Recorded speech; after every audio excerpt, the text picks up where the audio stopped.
Hi ಎಲ್ಲರಿಗೂ ನಮಸ್ಕಾರ, welcome to me. ಇವತ್ತಿನ ರೆಸಿಪಿ ಶೇಂಗಾ ಚಟ್ನಿ ಪುಡಿ ಹೇಗೆ ಮಾಡೋದು ಅಂತ ತೋರಿಸ್ಕೊಡ್ತೀನಿ. ಮೊದಲು ಶೇಂಗಾ ಹುರ್ಕೊಂಡು ಒಂದು ಸಿಪ್ಪೆ ತೆಗಿಬೇಕು.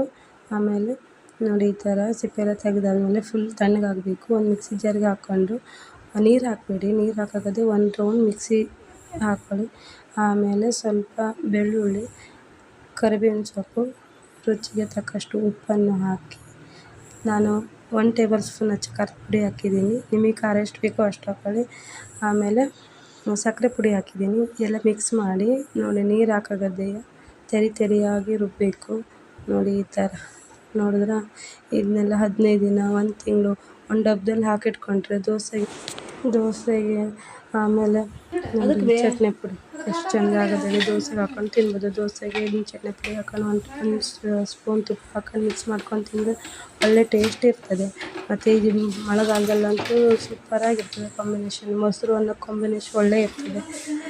ಒಂದು ಡಬ್ಬ ಯಾವುದು ಸ್ಟೀಲಿನ ಡಬ್ಬದಲ್ಲಿ ಅಥವಾ ಗಾಜಿನ ಡಬ್ಬದಲ್ಲಿ ಹಾಕಿ ಸ್ಟೋರ್ ಮಾಡಿಟ್ಕೊಂಡ್ರೆ ಏನೂ ಆಗೋದಿಲ್ಲ, ಹಾಳಾಗೋದಿಲ್ಲ. ಅನ್ನಕ್ಕೆ ಬಿಸಿ ಅನ್ನಕ್ಕೆ 1 ಟೇಬಲ್ ಸ್ಪೂನ್ ಚಟ್ನಿ ಪುಡಿ ಹಾಕೊಂಡು ತುಪ್ಪ ಹಾಕೊಂಡು ತಿಂದರೆ ಒಳ್ಳೆಯದಾಗಿರ್ತದೆ. ಯಾರೆಲ್ಲ ನನ್ನ ಚಾನಲ್ನ ಹೊಸದಾಗಿ ನೋಡ್ತಿದ್ದೀರಾ ಬೇಗ ಸಬ್ಸ್ಕ್ರೈಬ್ ಮಾಡ್ಕೊಳ್ಳಿ ಪ್ಲೀಸ್. ಲೈಕ್ ಮಾಡಿ, ಶೇರ್ ಮಾಡಿ, ಕಮೆಂಟ್